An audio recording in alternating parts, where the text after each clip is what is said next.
Bonjour tout le monde, bienvenue à Lance avec Laf. Aujourd'hui, on parle des balles cassantes. Oui, le fameux mot qu'on a souvent entendu en regardant le baseball à la télé. C'est quoi les balles cassantes, right? C'est vraiment bien simple. En fait, le terme balle cassante, ça vient en anglais, ça vient du mot breaking ball. Breaking ball, c'est une façon très large de dire tout ce qui est balle courbe, balle glissante, knuckle curve, slurve, peu importe. Dans le fond, c'est tous les lancers qu'on lance qui vont avoir une rotation, un front spin, une rotation avant, au lieu de, par exemple, les balles rapides et les changements de vitesse qui vont avoir des rotations arrière ou du backspin. Right? Donc, les breaking balls, c'est des balles à effet, c'est des lancers qu'on sert pour retirer des frappeurs. Right? Puis aujourd'hui, on va jaser de ça pas mal. Je vais aussi vous apprendre plus tard dans la vidéo comment est-ce que vous devriez enseigner la balle courbe à vos jeunes lanceurs. Okay, c'est très important. Quelle philosophie qu'on devrait avoir par rapport à ça. C'est à peu près ça. Donc, on y va avec la suite des choses. Donc, les balles à effet. Okay? La balle courbe. Qu'est-ce que c'est réellement la balle courbe? Okay? Règle générale, la prise la plus commune pour une balle courbe, ça va être d'utiliser notre majeur, de l'accoter dans une des quatre coutures. Okay? Une des quatre coutures, peu importe laquelle. On va l'accoter notre majeur à l'intérieur, notre index à côté dessus, avec le pouce sur la couture en dessous. Règle générale, ça c'est la prise de balle courbe la plus commune. C'est une balle qu'on va lancer pour essayer d'avoir une action verticale. Ça va être pratiquement la verticale. Il va peut-être avoir une petite diagonale, okay, mais ça va être très haut en bas. Comme une balle qui roule, puis qu'elle arrivera au bout d'une table. Okay? En anglais, c'est exactement ça l'expression, c'est falling off the table. Okay? Quand on lance une bonne, c'est une balle qui va descendre et qui va casser sec et assez verticale. Right? Fait que ça, c'est pour la balle courbe. C'est probablement, au début, quand un jeune apprend à lancer une balle à effet, ça devrait ressembler plus à une balle courbe. Okay? Parce que c'est ça qui est un peu plus naturel, surtout quand on est un peu plus jeune puis on a un peu moins de vélocité. La balle glissante. Okay? La balle glissante, la slider, dans le baseball professionnel, c'est le lancer le plus répandu en termes de balle à effet. Moi, dans mes équipes professionnelles, il y a très peu de lanceurs qui lançaient de la courbe en tant que telle, mais pas mal tout le monde lançait de la balle glissante. Okay? Parce que c'est un lancer qui est, oui, selon moi, plus efficace puis moins difficile à maîtriser. Parce que ça ressemble à une rapide beaucoup. Okay? C'est un lancer qu'on lance vraiment avec... C'est assez violent, une balle glissante. Okay? C'est pas tant la prise de la balle, ça va ressembler beaucoup. Okay? Il n'y a pas vraiment de prise particulière pour lancer la balle glissante ou peu importe. J'ai vu des lanceurs qui lançaient une glissante exactement comme je vous ai montré à tenir la balle courbe. Okay? Moi, personnellement, au lieu de la tenir vraiment dans la quatre coutures, je descends juste un petit peu pour venir m'accoter dans le coin. Okay? M'accoter dans le coin. Ça, c'est ce que moi j'ai trouvé pour moi. Okay? C'est un petit peu moins d'aller chercher une action verticale plus que de passer les doigts un petit peu par-dessus. C'est une action qui est beaucoup plus diagonale. Okay? Qui est plus diagonale, c'est plus tardif comme mouvement. Okay? La balle courbe, souvent, ça va avoir un petit arc dedans, comme Clayton Kershaw, quand on va lancer sa balle courbe, elle sort par en haut, on dirait qu'elle va vraiment être trop haute, puis là, à la fin, elle casse vraiment sec. Okay? Mais la balle glissante, c'est un lancer qu'on lance fort, qui va sortir relativement comme une rapide, puis à la toute fin, il va avoir un léger mouvement. C'est ça qui est difficile pour les frappeurs à voir. En réalité, c'est qu'une balle glissante bien lancée, on dirait une balle rapide à la sortie des doigts, puis elle a plus de vélocité que la balle courbe. Okay? Je ne sais pas si ça fait du sens. Maintenant, la knuckle curve. En réalité, la knuckle curve, c'est une curve. Okay? C'est une balle courbe. C'est vraiment juste la prise. Par exemple, tantôt, je vous ai montré la balle courbe, on la prenait comme ça. La knuckle curve, ça va être vraiment bien simple. Ça va être comme ça qu'on va la prendre. Okay? Avec un petit espace. Okay? Peu importe les lancers, les balles courbes, on ne l'étouffe pas. Là. On ne l'étouffe pas dans la main. On se laisse toujours un petit espace. Moi, personnellement, ma courbe, c'est en knuckle curve que je la lance. Elle n'est pas particulièrement bonne. C'est pas un lancer que je trouve facile à lancer, étant donné mon action de bras. Souvent, vieillissant, c'est ça qui va déterminer plus le lancer, la balle à effet qui va mieux aller pour toi. Un lanceur qui lance vraiment overhand, là, par-dessus, c'est plus facile pour lui de lancer une balle courbe 12-6, étant donné qu'il est déjà en haut. Les lanceurs qui sont un peu plus 3/4 ici, c'est difficile d'arriver ici et de passer les doigts par-dessus la balle pour lancer une balle 12-6. Si on prend Chris Sale, lanceur des Red Sox, qui lance beaucoup de côté, lui, c'est simplement une balle glissante qu'il a parce que c'est impossible. Un lanceur de côté, lancer une balle courbe 12-6, c'est impossible. Ça va être la glissante qui va se lancer. Aussitôt qu'on n'est plus en haut, quand on est en haut, on va pouvoir lancer les deux, glissante et courbe, mais c'est quand même difficile à maîtriser les deux. Règle générale, on essaie de se concentrer à en avoir une des deux bonnes, peu importe c'est laquelle. Okay? Ça devrait arriver naturellement avec votre action de bras aussi. Puis, en dernier, il y a la fameuse slurve, un mot qui est sorti un petit peu dernièrement. Là, ça existe à MLB The Show, on peut en lancer avec les joueurs. Okay? C'est, comme ça le dit, slurve, c'est slider, curve, c'est un peu entre les deux, on ne sait pas trop c'est quoi. Okay? C'est, dans le fond, on appelle slurve souvent une balle courbe qui serait très puissante, okay? Qui a beaucoup de vélocité, ça existe, il y a très peu de lanceurs qui sont capables, mais si je prends Lance McCullers, qui est avec les Astros, dans les séries, il y a une couple d'années, il lançait de la vraie balle courbe à 87-88 000 à l'heure. C'est vraiment très, très rare. Puis, ça pourrait aussi indiquer une balle glissante qui a beaucoup, beaucoup de mouvement. Comme je vous ai dit, une balle glissante, ça n'a pas tant de mouvement d'habitude. Mais comme Dylan Betances avec les Yankees ou Ottavino aussi avec les Yankees, ils ont des glissantes, des grosses glissantes avec beaucoup de vélocité et beaucoup de mouvement. Ce qui rend ça vraiment difficile, mais c'est le mot qu'ils ont donné pour ce lancer-là qui est un petit peu spécial. Alright? Donc, ça c'est pour la description des balles courbes. Je vous en ai parlé, mais je trouve que ce serait encore mieux si je pouvais vous le montrer. Bon, j'ai relativement pas de place, j'ai pas de receveur, je pourrais pas personnellement vous montrer ça, mais qui de mieux qu'un lanceur des ligues majeures de top qualité, un de mes préférés pour tout ce que j'ai à montrer en termes d'exemple, c'est Justin Verlander. Okay? Lanceur qui a une très longue carrière, qui lance très fort, qui lance des prises, qui a toutes les balles à effet. Je veux dire, c'est un des lanceurs parfaits pour montrer tous les exemples inimaginables, parce qu'il fait vraiment tout bien. Donc voici un petit vidéo d'à peu près 1 minute. Je vous montre la balle rapide 4 coutures à Justin Verlander. Après, vous allez voir sa balle courbe 12-6. Puis après, vous allez voir sa balle glissante. Donc pour ceux qui sont un peu moins familiers avec ça, vous allez pouvoir vraiment voir la séquence de lancer. J'ai mis quelques petits commentaires par rapport à ça aussi. Donc vous allez pouvoir voir balle rapide, milieu, haut 90 000 à l'heure, une balle courbe dans les bas 80 000 à l'heure, puis une balle glissante dans les hauts 80 000 à l'heure. Okay? Donc vous allez voir la différence de mouvement.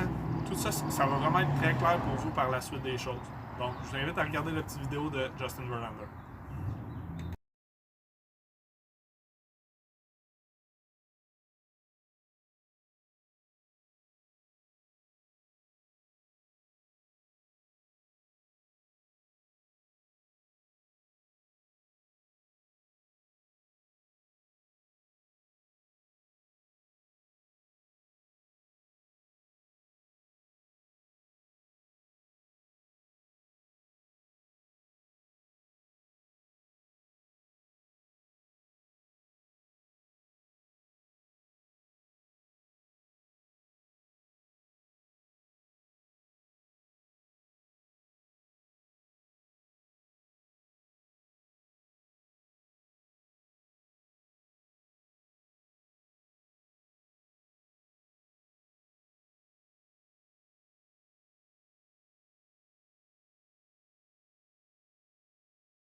Donc, maintenant que vous avez vu ça, vous comprenez les différences. Okay?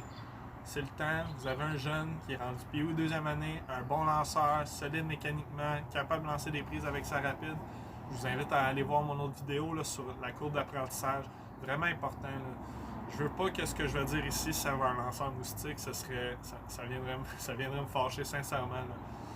Soyez sharp, lanceur PO deuxième année ou rendu bantam maintenant. Regardez cette vidéo-là, okay? comment est-ce que je devrais lancer ma balle courbe? Qu'est-ce que je devrais avoir en tête? C'est quoi que j'essaie d'aller chercher quand je la lance? Okay? Donc, je vais vous montrer une petite description de comment ça devrait se passer. Let's go! Donc, la balle courbe, ok? Comme je vous ai dit, pour le montrer à vos jeunes, pour montrer n'importe quoi à vos jeunes, il faut essayer de garder ça simple. La prise classique, ok? 4 coutures, majeure, vient s'accoter dedans, ok? On vient pas mettre la paume, là. La paume ne touche pas. On vient s'accoter dedans, les deux doigts ensemble, à l'intérieur ici, le pouce. Donc on voit, j'ai un peu de jeu, ok?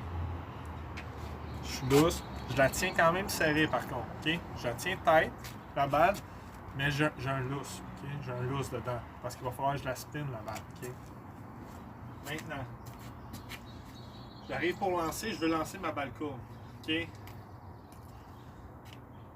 La chose qu'il faut garder en tête, c'est que si tu veux lancer une balle courbe qui va faire cette action-là, ok, qui va casser verticalement, il faut que tu aies les doigts sur le dessus de la balle.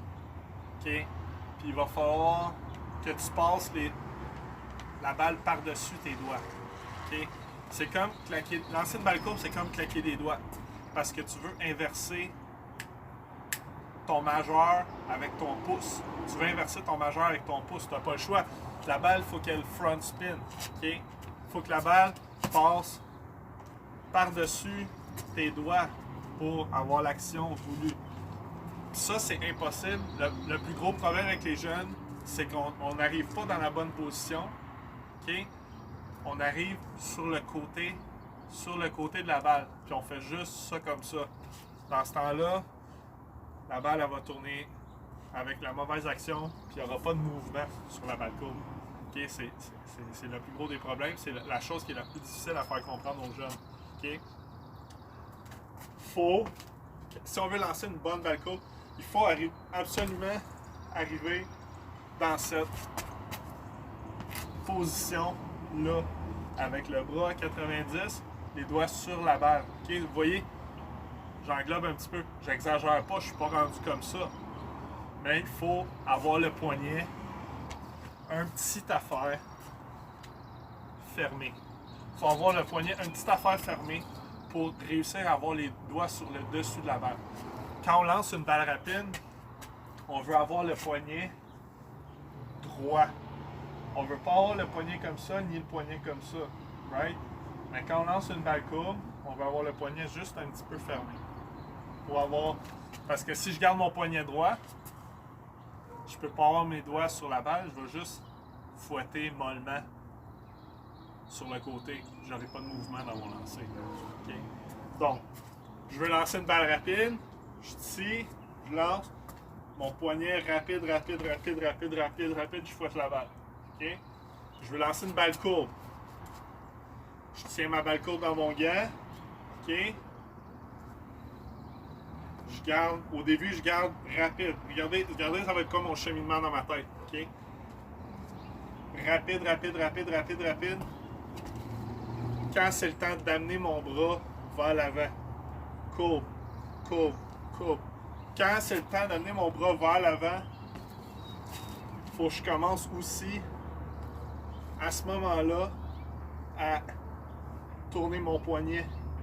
Rapide, courbe. Puis, après, il faut que je vienne faire passer mes doigts par-dessus la balle. Okay, par-dessus la balle, je veux venir couper mon corps en deux. Okay? Je vais venir couper mon corps en deux avec mon majeur en passant la balle par-dessus. Okay? Je le réexplique. Ici,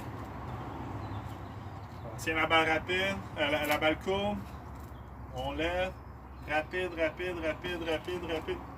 courbe. Quand c'est le temps de venir aller vers l'avant, je vais tourner mon poignet dans le bon angle. Puis, je vais venir spinner la balle en inversant mes doigts. Okay? Puis, je vais la lancer fort. Je veux la spinner fort. Le problème qu'on a avec les jeunes, c'est que on a l'impression qu'une balle courbe, il faut que ce soit une balloune. Mais en réalité, non. Ça, personnellement, moi, je l'ai compris très tard. Il y a un de mes entraîneurs de lanceurs, rendu à 17 ans, qui m'a fait comprendre un petit peu ça devrait être quoi une balle courbe. Mais vous avez vu le vidéo à Justin Verlander, sa balle courbe, c'est pas une balloune. Elle rentre fort. Faut que tu la spins fort, la balle. Faut que tu la lances fort. Puis plus tu la lances fort, ok? Peut-être qu'elle va moins bouger, elle fera pas ça comme ça. Mais plus tu la lances fort, plus c'est dur pour le frappeur. Ok? Donc, tous ceux qui m'écoutent, les jeunes, vous lancez une balle courbe à partir de maintenant. Lance-la fort. Moi, c'est une glissante que je lance, ok? Mais la balle glissante, c'est mon seul lancer que je lance de toutes mes forces. Le reste, je suis relativement en contrôle, ok? Je garde un certain contrôle de ce que je fais. Quand c'est le temps de la glissante, je me gâte. Là. Je la lance de toutes mes forces, je la spin de toutes mes forces. C'est ça qui va rendre vos balles courbes des balles courbes de qualité. Alright? Donc, aujourd'hui, c'était ça pour la balle courbe. J'espère que c'était clair pour vous. Donc, vraiment, là, si t'es un entraîneur, tu as des jeunes qui sont rendus à ce stade-là de l'apprendre, c'est comme ça. Ça prend les doigts sur le dessus de la balle, ok? Il faut la lancer fort. Il faut essayer de générer de l'action verticale. Ok? Ça va être une bonne balle courbe. Puis par la suite des choses, avec l'âge, avec la vieillesse, l'expérience, la balle courbe glissante, la différence entre les deux. Ok? Mais peu importe, quand on veut juste apprendre, peu importe si votre jeune demain matin, vous lui montrez la balle courbe, ça sort comme une glissante, c'est pas grave. L'important, c'est vraiment juste qu'on ait une balle qui ait du front spin, qui soit avec une action violente, qui n'est pas violent pour le bras, une action violente. Okay? Fait c'est ça. Si vous avez des questions, n'hésitez pas. S'il y a des choses qui n'étaient pas claires pour vous, n'hésitez pas non plus. Puis c'est ça, je vous souhaite une bonne fin de journée. À la prochaine.